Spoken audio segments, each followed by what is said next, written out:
해주시는 분이죠. 박문환 이사 연결해 보겠습니다. 박 이사님. 네, 안녕하세요. 네, 안녕하세요. 오늘 해주실 말씀은요.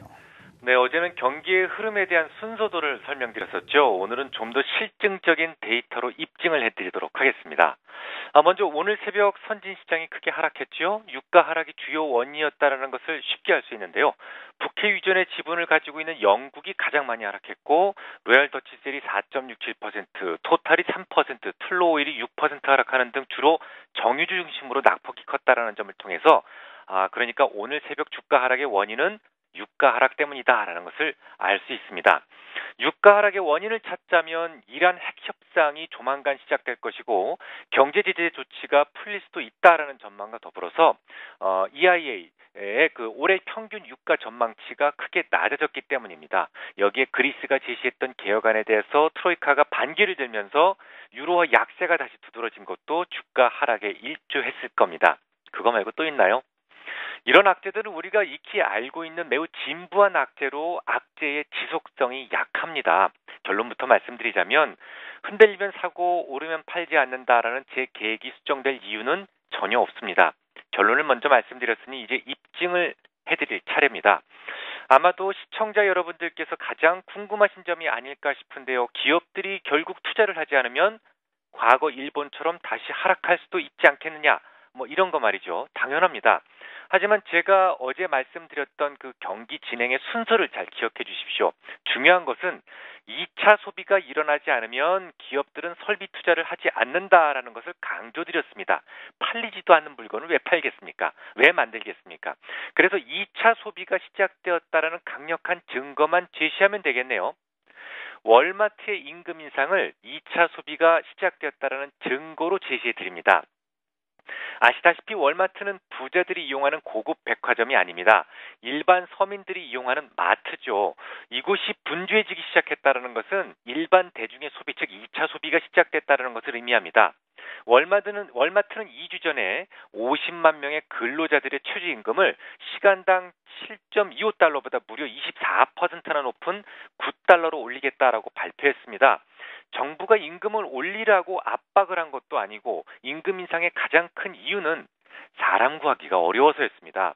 실제로 월마트는 임금 인상 직후에 노동 공급이 부족해져서 임금을 대폭 인상한다라고 발표한 바 있는데요.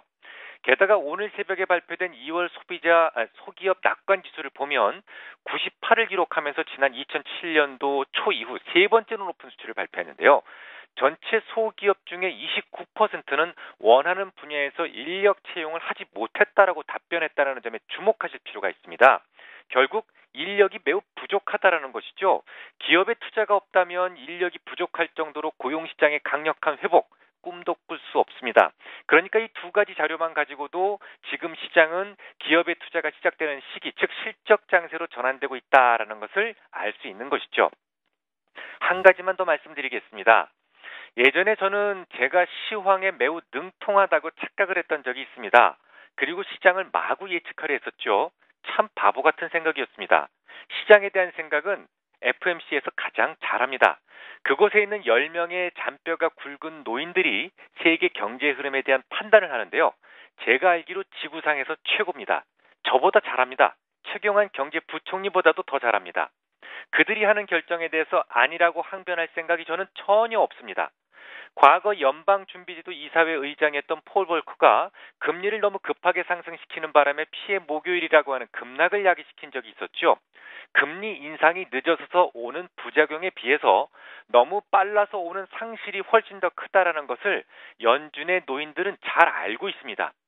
그렇기 때문에 그렇게 금리 인상에 보수적인 그들이 조만간 금리를 올리겠다면 저는 그냥 경기가 좋아지구나라고 믿고 싶습니다. 그들이 금리를 올리겠다라고 했다면 그것은 경기가 좋아질 조짐만을 발견한 것은 아닙니다.